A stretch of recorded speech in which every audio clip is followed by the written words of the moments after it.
हरियाणा के एक छोटे से गांव में आज बड़ी खुशी का माहौल था। गांव के पंचायत भवन में एक विशेष समारोह आयोजित किया गया था। गांव की बेटी प्रिया शर्मा आईएएस बनकर अपने गांव लौटी थी। पूरा गांव उसका स्वागत करने के लिए इकट्ठा हुआ था।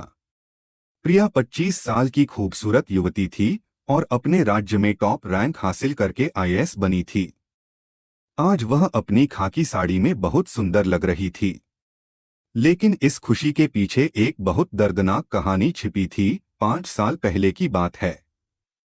प्रिया की शादी इसी गांव के एक लड़के अमन शर्मा से हुई थी। अमन एक साधारण किसान का बेटा था और प्रिया एक शिक्षित लड़की थी जिसने अभी अभी अपनी ग्रेजुएशन पूरी की थी। शादी के बाद प्रिया अमन के घर आई। अमन की मां सुलोचना देवी बहुत रूढ़िवादी सोच की महिला थीं। उन्हें लगता था कि बहू का काम सिर्फ घर संभालना और बेटे को देना है। वे बहुत कड़क और सख्त स्वभाव की थीं। शादी के 1 साल बाद जब प्रिया गर्भवती हुई तो पूरे घर में खुशी की लहर दौड़ गई। सुलोचना देवी को पूरी उम्मीद थी कि बहू एक बेटे को जन्म देगी। उन्होंने पंडित से भी पूछा था और पंडित ने भी कह दिया था कि लड़का होगा। सुलोचना देवी ने पहले से ही लड़के के लिए तैयारियां शुरू कर दी थीं। उन्होंने नीले रंग के कपड़े खरीदे, खिलौने खरीदे और पूरे गांव में यह बात फैला दी कि उनके घर में जल्दी ही पोता आने वाला है। लेकिन जब प्रिया ने एक बेटी को जन्म दिया तो पूरे घर में मातम छा गया। सुलोचना देवी का चेहरा देखने लायक था। वह बहुत गुस्से में थीं। उन्होंने अस्पताल में जाकर प्रिया से कहा, तूने हमारे घर में कलंक लगा दिया। मैंने तुझे पोता देने के लिए रखा था, न कि पोती के लिए। अब तेरी कोई जगह नहीं है इस घर में, प्रिया ने रोते हुए कहा। माँ जी, यह तो भगवान की मर्जी है। बेटी भी तो बेटे के बराबर होती है। लेकिन सुलोचना देवी ने कुछ नहीं सुना। उन्होंने अमन से कहा, या तो तू इस बहू और बेटी को घर से निकाल दे या फिर मैं इस घर को छोड़ दूंगी। अमन कमजोर दिल का था। वह अपनी माँ से बहुत डरता था। उसने प्रिया से कहा, प्रिया, तुम कुछ दिनों के लिए अपने मायके चली जाओ। जब माँ शांत हो जाएगी तो मैं तुम्हें वापस बुला लूंगा। लेकिन वह दिन कभी नहीं आया। प्रिया अपनी नवजात बेटी आरुषि को लेकर अपने माता पिता के पास चली गई। प्रिया के पिता रामकिशन एक गरीब मजदूर थे और माँ गीता देवी एक साधारण गृहिणी। उन्हें बहुत दुख हुआ कि उनकी बेटी के साथ ऐसा हुआ। लेकिन उन्होंने प्रिया को पूरा साथ दिया। रामकिशन ने कहा, बेटी तू परेशान मत हो, तेरा बाप जिंदा है। हम तेरी और आरुषि की देखभाल करेंगे। लेकिन प्रिया ने हिम्मत नहीं हारी। उसने तय किया कि वह अपनी बेटी को इतना बड़ा बनाएगी कि सबको पता चल जाए कि बेटियां बेटों से कम नहीं होती। लेकिन साथ ही उसने खुद भी कुछ बनने का सपना देखा। उसने सोचा कि अगर वह खुद कुछ बड़ा बनेगी तो उसकी बेटी को भी प्रेरणा मिलेगी। प्रिया ने यूपीएससी की तैयारी करने का फैसला किया। लेकिन समस्या यह थी कि उसके पास पैसे नहीं थे। कोचिंग की फीस बहुत महंगी थी। प्रिया ने दिन में एक स्कूल में पढ़ाना शुरू किया और रात में जब आरुषि सो जाती तब वह पढ़ाई करती। उसकी मां गीता देवी आरुषि की देखभाल करती ताकि प्रिया पढ़ाई कर सके। पहली बार प्रिया यूपीएससी की परीक्षा में असफल हो गई। उसे बहुत निराशा हुई। उसके गांव के लोगों ने उसका मजाक उड़ाया। कुछ लोग कहते, देखो घर से निकाली गई है और अब आईएएस बनने का सपना देख रही है। लेकिन प्रिया ने किसी की नहीं सुनी। उसने दूसरी बार फिर से तैयारी की। दूसरी बार भी प्रिया असफल हो गई। इस बार उसकी हिम्मत टूटने लगी। एक दिन वह रो रही थी तो उसकी 3 साल की बेटी आरुषि ने उससे पूछा, माँ तुम क्यों रो रही हो? प्रिया ने कहा, कुछ नहीं बेटा। आरुषि ने कहा, माँ तुम मुझे कहती हो कि कभी हार नहीं माननी चाहिए, तो फिर तुम क्यों हार मान रही हो? यह सुनकर प्रिया को जैसे करंट लग गया। उसकी छोटी सी बेटी ने उसे इतना बड़ा सबक सिखा दिया। प्रिया ने अपने आंसू पोंछे और तीसरी बार फिर से तैयारी शुरू की। इस बार उसने और भी मेहनत की। वह दिन में पढ़ाती, रात में पढ़ती और हर पल अपने सपने पर फोकस करती।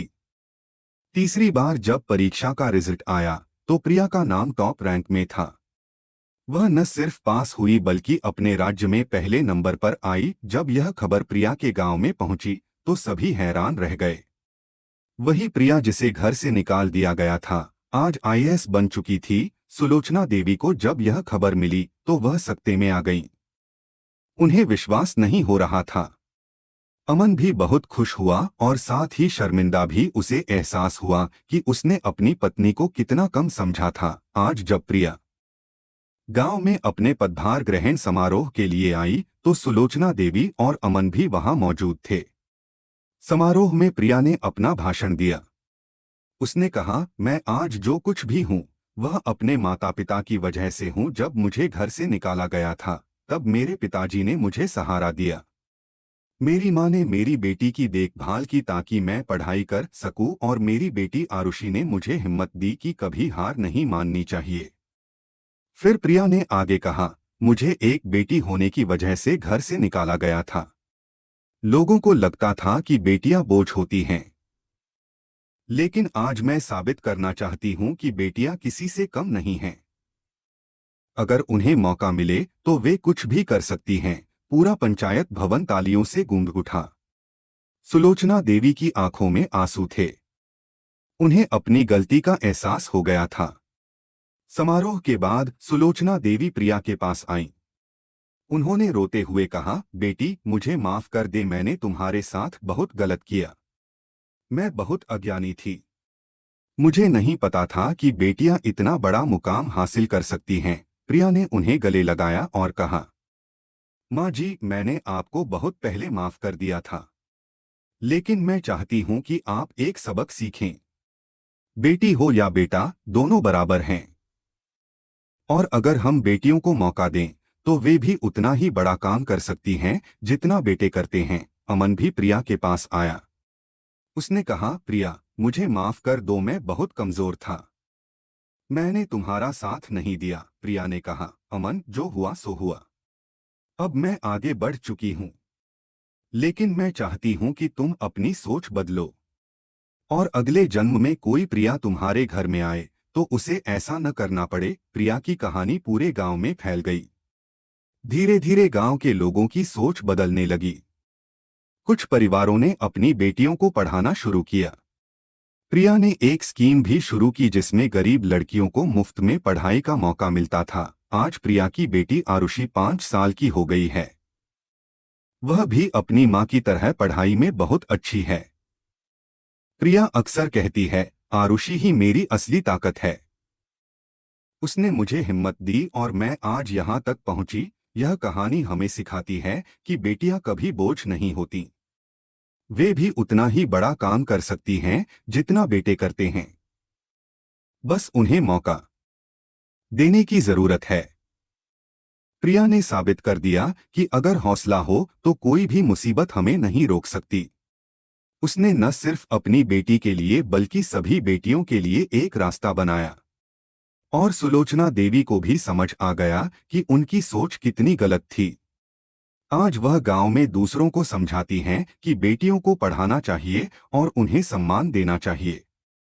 यही असली बदलाव है, यही असली जीत है। ये से ही और वीडियो देखने के लिए हमारे चैनल को सब्सक्राइब करें, वीडियो को लाइक करें, शेयर करें, कमेंट्स करें। Thank you so much for watching full video.